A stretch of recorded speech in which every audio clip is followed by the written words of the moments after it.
สนับสนุนโดย Major Platinum Cineplex ที่เวียงจันทร์เซ็นเตอร์ลาวส์อัปเดตรูปเงาใหม่ได้ที่021228090 หรือ www.majorplatinumcineplex.la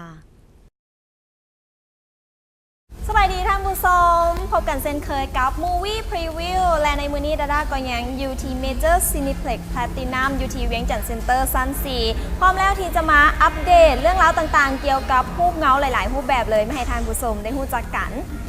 และสำหรับการอัปเดตในมื้อนี้เขาจะมาเริ่มต้นกันที่รูปเงาเรื่องนี้เลยซึ่งว่าเป็นรูปเงาที่ว่าให้ข้อคิดกับใครหลายๆคนเพราะว่าเป็นรูปเงาที่เว้าถึงเด็กชายคนหนึ่งที่ต่อสู้ชีวิตและการต่อสู้ของเขานั้นก็เต็มไปด้วยความยุ่งยากลันทดอดสูหลายเพราะว่าต้องผ่านพากับการดูถูกเหยียดหยามจากผู้คนและก็สภาพแวดล้อมต่างๆไปติดตามเนื้อเรื่องแบบละเอียดกับรูปเงาเรื่อง The Rise Rise บอกเล่าถึงเรื่องราวเจสซี่โอเวน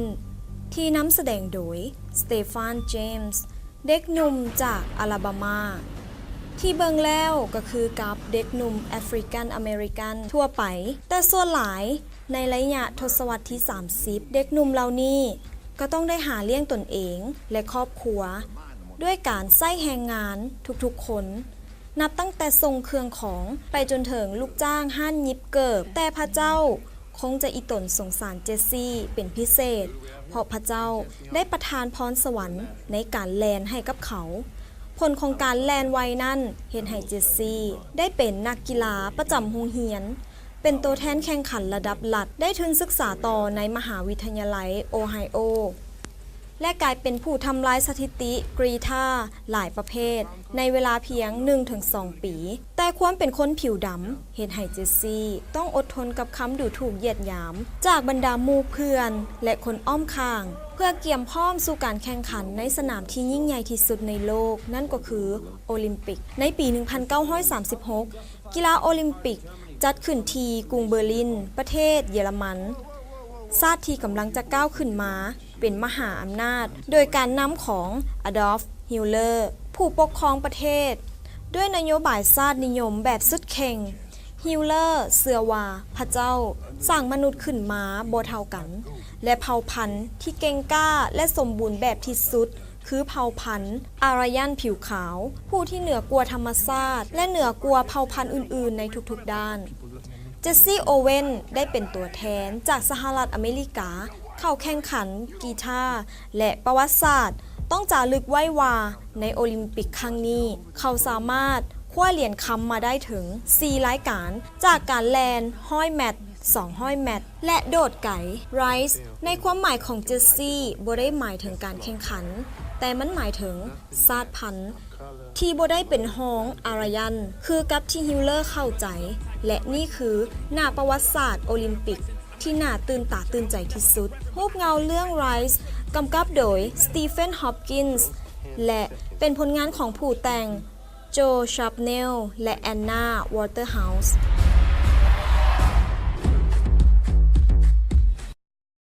สำหรับรูปเงาเรื่อง The Rise มีคิวเข้าฉายในเดือนเมษายน 2016 และก็เป็นผลงานของผู้กำกับสีมือดีนั่นก็คือสตีเฟน ฮอปกินส์ติดตามกันเบิ่งว่ารูปเงาเรื่องนี้จะมีรายชื่อเข้าชิงรางวัลออสการ์ในท้ายปีนี้กันหรือบ่และตอนนี้เขาจะมาต่อกันกับอีกหนึ่งรูปเงาที่น่าสนใจเช่นเดียวกันแล้วก็เป็นรูปเงาที่ถือว่าถึงหลายซึ่งว่ารูปเงาเรื่องนี้ก็เป็นรูปเงาในแนวแอคชั่นดราม่าแล้วก็ยังมีรูปแบบทริลเลอร์ผสมผสานนำอีกและรูปเงาเรื่องนี้ก็ได้ตั้งคำถามให้กับมนุษย์โลกหลายๆคนว่าจะเกิดอย่างขึ้นถ้าเกิดว่าตัวเอเลี่ยนกลับมาหุกหามโลกอีกครั้งหนึ่งส่วนว่ามนุษย์จะมีวิธีการรับมือได้แนวใดนั้นต้องไปติดตามตัวอย่างกับรูปเงาเรื่อง The Wave The Wave เตรียมตัวรับมือกับมหันตภัยจากการหุกหามของบรรดาเอเลี่ยนนอกโลกอีกครั้งในรูปเงาไส้ไฟระทึกขวัญที่ดัดแปลงมาจากนิยายสื่อเดียวกันโดยได้นักแสดงสาวขวัญใจภัยหลายๆคนนั่นก็คือโคอีเมเรสบอกว่าจะเป็นเคยฝากผลงานไว้ที่ Kick-Ass ในบทของ Hit Girl ในปี 2010 The Equalizer ในปี 2014 ที่ผ่านมาและ รูปเงาเรื่องนี้มารับหน้าที่เป็นนักแสดงนำฝ่ายหญิงในการผจญภัยอันตรายในครั้งนี้ถ้าจะให้เว้าถึงก็เบิ่งจากรูปเงาเรื่องเอเลี่ยนบุกโลกในพอดเรื่องเก่าๆแบบที่เราเคยคุ้นเคยกันมาซึ่งมีการผสมผสานลักษณะเด่นๆที่สวนให้คิดถึงรูปเงาเอเลี่ยนอีกหลายเรื่องก่อนหน้านี้เนื้อหาว่าด้วยการต่อสู้กับมหันตภัยครั้งยิ่งใหญ่ของโลกที่เสี่ยงต่อการสูญสิ้นเผ่าพันธุ์ของมนุษย์จากการคุกคามนอกโลกนั่นก็คือเอเลี่ยนผ่านความคิดของเคสซี่เด็กหญิงที่กำลังหลบหนีจากอันตรายที่กำลังเกิดขึ้นทั่วทุกพื้นที่ในโลกจนต้องพัดหลงกับครอบครัวนั่นก็คือแซมน้องชายของเขาเรื่องราวเริ่มต้นโดยการมาเยี่ยมยามของวัตถุต่างดาวที่ลอยล้ำเหนือพื้นโลก25 กิโลเมตรคือกับการส่งสัญญาณถึงการเปลี่ยนแปลงครั้งยิ่งใหญ่ที่กำลังเกิดขึ้นจนในที่สุดสัญญาณทำอิฐก็เริ่มต้นกับความมืดมิดที่โลกจะต้องประเสริญหลังจากพลังงานในโลกค่อยๆถูกตัดจนเกิดความวุ่นวายไปทั่วทุกพื้นที่แต่นั่นเป็นเพียงจุดเริ่มต้นเท่านั้นเพราะมนุษย์ยังต้องประเสริญกับภัยพิบัติอีก4ครั้งด้วยกันโดยครั้งที่2ก็คือการทำลายจากภัยพิบัติทางธรรมชาติโดยเฮ็ดให้สิ่งก่อสร้างของมนุษย์ทั้งหมดพังพินาศไปต่อหน้าต่อตาเบิ่งจากภาพตัวอย่างของรูปเงาเรื่อง The Wave ก็ได้เห็นถึงความแอคชั่นดราม่าทริลเลอร์ซึ่งรูปเงาเรื่องนี้ได้ผู้กำกับรออาร์ทักและรูปเงาเรื่องนี้มีความยาวถึง104 นาทีติดตามกันได้กับรูปเงาระทึกขวัญ The Waveสำหรับรูปเงาเรื่อง The Wave ก็เป็นผลงานกำกับของรออาร์ทักซึ่งว่าหลายๆคนนี่คุ้นซื้อเพิ่นกันดีกับผู้กำกับสีมือดังรางวัลออสการ์ที่ว่าเคยได้รับในหลายๆปีที่ผ่านมานี่และคิ้วข่าวสายนี่ก็จะอยู่ในระยะเดือนเมษายน 2016 นี่ส่วนว่าอยู่ทางประเทศลาวของเฮานี่จะเป็นมื้อใดนั่นทั้งรายการของพวกเฮาจะนำมาอัปเดตแน่นอนแต่ตอนนี้เฮาพักกันก่อนในระยะต่อไปยังมีรูปเงาในรูปแบบคอมเมดี้ที่หลายๆคนรอคอยติดตามกันมาต้อนมาฝากกันอยู่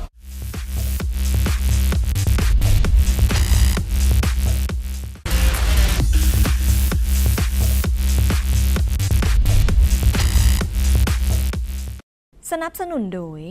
Major Platinum Cineplex ที่เวียงจันทน์เซ็นเตอร์ลาวส์อัปเดตรูปเงาใหม่ได้ที่021228090 หรือ www.majorplatinumcineplex.la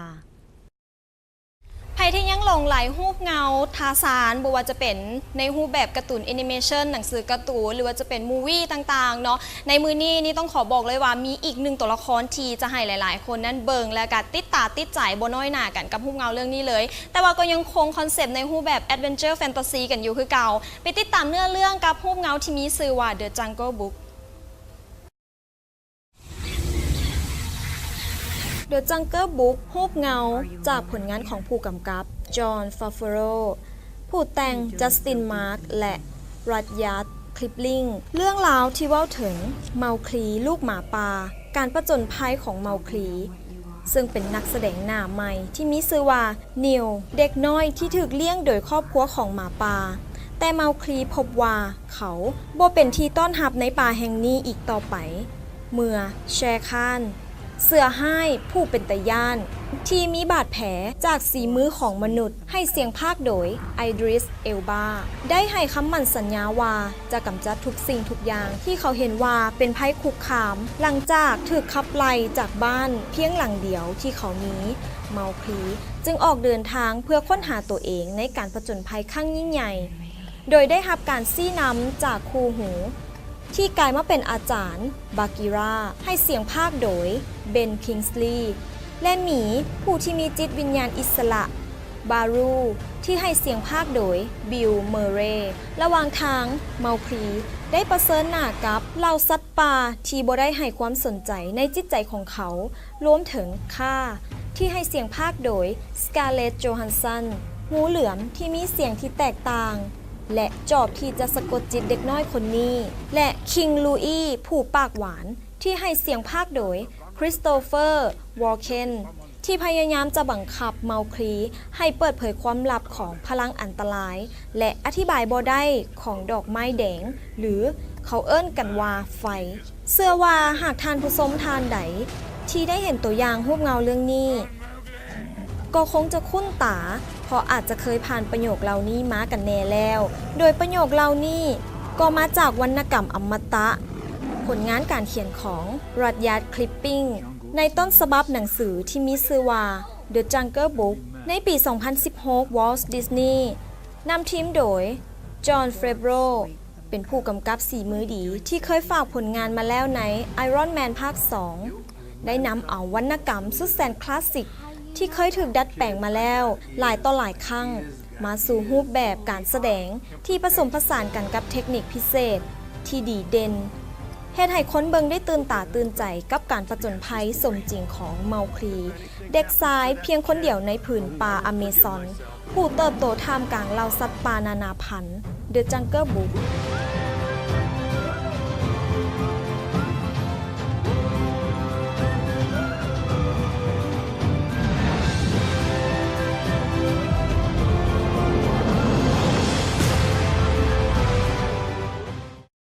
สำหรับรูปเงาเรื่อง The Jungle Book นี้เนาะก็มีคิวเข้าฉายในเดือนเมษายน 2016 เส้นเดียวกัน และก็รูปเงาเรื่องนี้นี่ครับพองเลยว่าท่านผู้ชมจะได้เห็นภาพ 3D แบบแอนิเมชันแบบเต็มตาเลยเนาะซึ่งว่ารูปเงาเรื่องนี้เพิ่นกะได้ทุ่มทุนสร้างแบบว่ามหาศาลเลย และตอนนี้เฮามาต่อกันกับอีกหนึ่งรูปเงาเนาะซึ่งว่าเป็นรูปเงาในแนวดราม่าโรแมนติกเอาใจสำหรับคนที่มักรูปเงาในแบบซึ้งๆหวานๆกันแน่สำหรับรูปเงาเรื่องนี้ก็เป็นการกลับมาของผู้กำกับสีมือดีซึ่งว่าเคยประสบความสำเร็จมาจากรูปเงาเรื่องก่อนๆมาแล้วถึง2ครั้งแล้วก็ได้รับรางวัลถึง2รูปเงาน้ำกันสำหรับรูปเงาเรื่องนี้จะเป็นแนวไหนนั้นต้องไปติดตามน้ำกันกับรูปเงาที่มีชื่อว่า Knight of Cups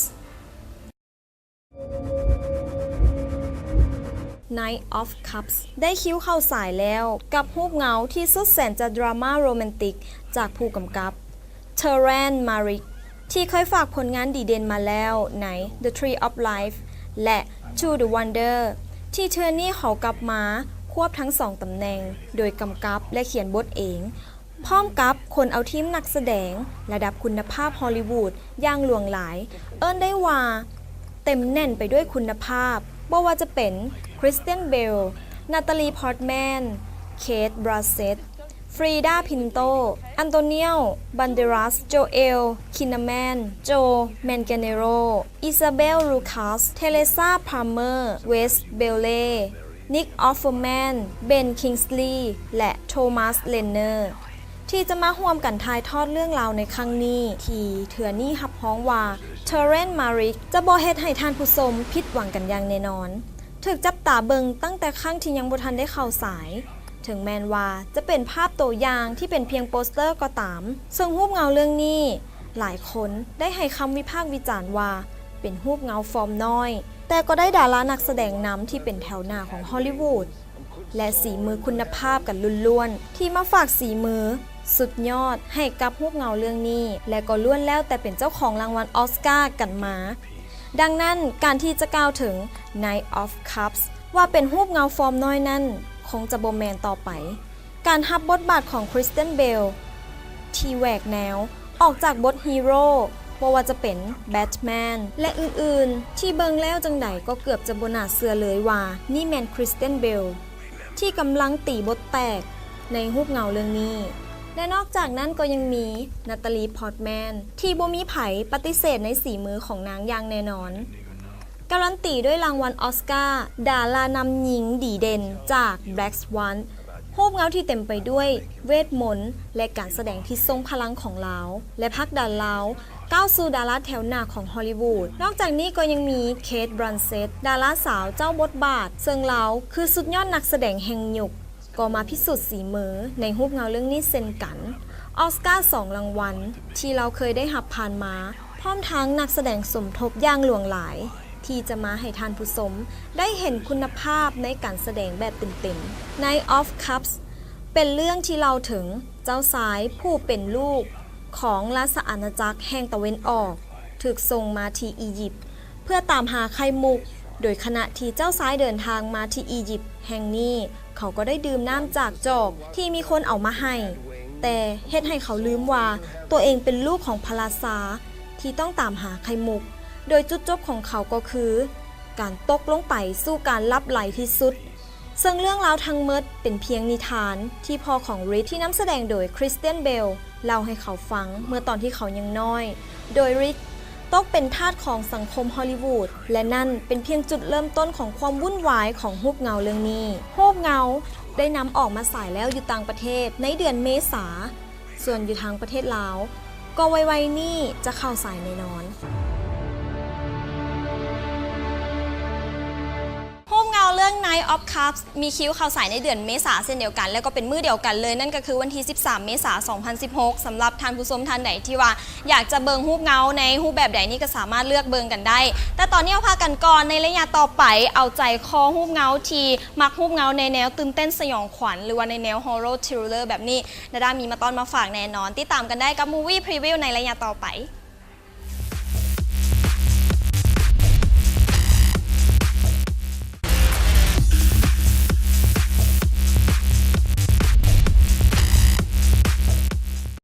สนับสนุนโดย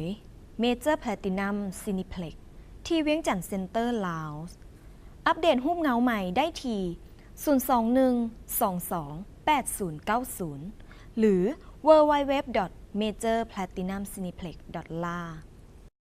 กับความมาสู่ระยะนี้ของรายการ Movie Preview ท่านผู้ชมยังอยู่กับการอัปเดตรูปเงากันเช่นเคยสำหรับตอนนี้จะมาเอาใจสำหรับท่านผู้ชมที่มักรูปเงาในแนวสยองขวัญซึ่งว่ารูปเงาเรื่องนี้ก็มีคำถามเกิดขึ้นมาว่าจะเกิดอย่างขึ้นถ้าเกิดว่าเฮาพบสิ่งลี้ลับก่อนที่เฮาจะตื่นซึ่งว่าเว้าถึงเรื่องราวของครอบครัวหนึ่งที่สูญเสียลูกชายไปและก็ต้องได้เอาคนที่แปลกหน้ามาเลี้ยงเป็นลูกชายแต่ว่าคนที่แปลกหน้านั้นมาด้วยความลึกลับเนื้อเรื่องจะเป็นเท่าไหร่นั้นต้องไปติดตามกับรูปเงาเรื่อง Before I Wake You ready? I think so. Before I Wake รูปเงาในแนวฮอร์เรอร์สยองขวัญจากผลงานของผู้กำกับไมค์ฟลานาแกนและผู้แต่งคนเดียวกันรูปเงาที่เว้าถึงสองผัวเมียที่สูญเสียลูกชายไปจึงตัดสินใจรับเอาเด็กชายที่ชื่อว่าโคดี้มาเลี้ยงเป็นลูกบุญธรรมโดยบ่ฮู้ว่าโคดี้เป็นเด็กพิเศษเวลาที่เขาฝันทุกสิ่งในความฝันจะกลายเป็นจริงซึ่งถ้าหากว่าเป็นฝันดีครอบครัวก็จะพบแต่ความสวยงามสุขสบายแต่ปัญหาก็คือเขาฝันร้ายอยู่เรื่อยๆปีศาจที่ลุดออกมาจากความฝันตัวนี้จึงบ่เป็นเรื่องที่พวกเขาจะต้องไปต่อสู้ได้ง่ายๆจะเกิดอย่างขึ้นถ้าความฝันของโคดี้กลายเป็นความจริงขึ้นมาจะเกิดอย่างขึ้นถ้าพ่อแม่หัวใจสลายเพราะว่าลูกของพวกเขาได้จากโลกนี้ไปแล้วและจะเกิดอย่างขึ้นถ้าหากว่ามื้อหนึ่งลูกชายที่ตายไปแล้วได้กลับมาคือกับมีชีวิตแท้ๆแต่เป็นคือกับภาพคือกับว่าบ่แม่นความจริงแล้วจะเกิดอย่างขึ้นถ้าหากมื้อหนึ่งพวกเขาฮู้โตว่าสิ่งที่เห็นนั่นเกิดจากพลังพิเศษของเด็กคนหนึ่งที่พวกเขาได้เก็บมาเลี้ยง Relative Studio ปล่อยตัวอย่างออกมาให้ได้เห็นกันแล้วกับรูปเงาสยองขวัญเรื่อง Before I Wake ผลงานการกำกับของไมค์ฟลานาแกนผู้กำกับรูปเงาสยองขวัญดีเด่นจากปีก่อนและเคยฝากผลงานไว้กับรูปเงาเรื่อง Oculus ที่ได้บอกเล่าเรื่องราวเหนือธรรมชาติที่มี2นักแสดงนำนั่นก็คือเคท บรอดเวิร์ธและโทมัส เจนในการมารับบทบาท2ผัวเมียที่สูญเสียลูกชายของตัวเองไป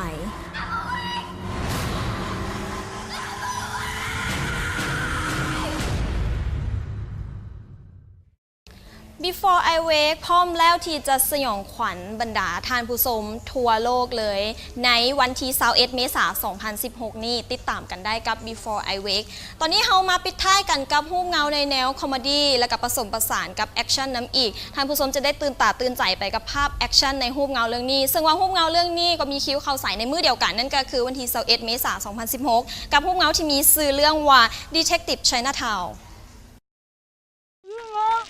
有我可别想跑啊 Detective Chinatown รูปเงาแอคชั่นคอมเมดี้จะบอกเราถึงเรื่องราวหนุ่มจีนติดอ่างนั่นก็คือฉินฟงที่ถูกส่งมาตามหาลุงซื่อว่าถังเหลินในประเทศไทยโดยถังเหลินตกเป็นผู้ต้องสงสัยในคดีอาชญากรรมจนเฮ็ดให้ฉินฟงจำเป็นที่จะต้องหนีนำลุงไปซึ่งมีเฟิงโกวและพรรคพวกเจ้าพอไฮโซ ที่เป็นนักสืบที่นำสืบคดี จึงเฮ็ดให้ชินฟงและถังเหลิน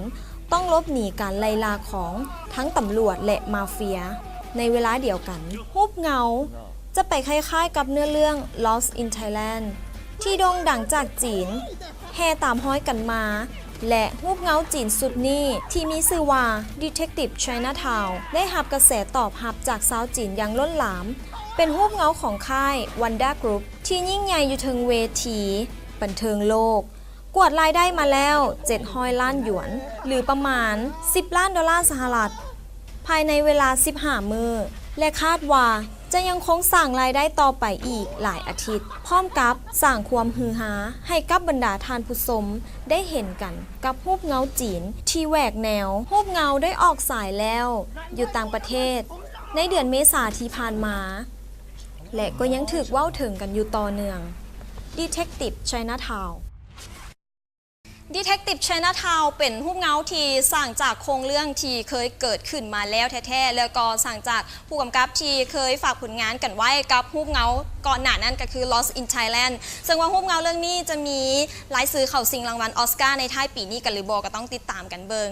ส่วนว่าตอนนี้ทางรายการของเฮาหมดเวลาลงแล้วต้องขอขอบใจกับท่านผู้ชมที่ติดตามรับชมรายการของเฮามาตั้งแต่ต้นจนจบขอขอบใจเสื้อผ้าจากห้าง Dresse by Donna อยู่ที่เวียงจันทน์เซ็นเตอร์ชั้น 2สำหรับท่านผู้ชมท่านใดที่อยากจะได้เสื้อผ้าที่ออกแบบ by Donna ก็สามารถไปเลือกเบิงกันได้หรือว่าโทรศัพท์กันไปก่อนก็ได้ตามเบอร์ที่ปรากฏทางหน้าจอปัจจุบันนี้ขอขอบใจกับสถานที่ถ่ายทำนั่นก็คือเวียงจันทน์เซ็นเตอร์ชั้น 4 UT Major Cineplex Platinum ท่านผู้ชมท่านไหนอยากจะอัปเดตรูปเงาใหม่ๆหรือว่ารูปเงาที่กำลังเข้าใส่ในปัจจุบันนี้ติดตามกันได้ในท้ายรายการส่วนว่าตอนนี้ดาด้าพร้อมด้วยทีมงานต้องขอลาท่านผู้ชมไปก่อนพบกันใหม่ในอาทิตย์หน้าสบายดี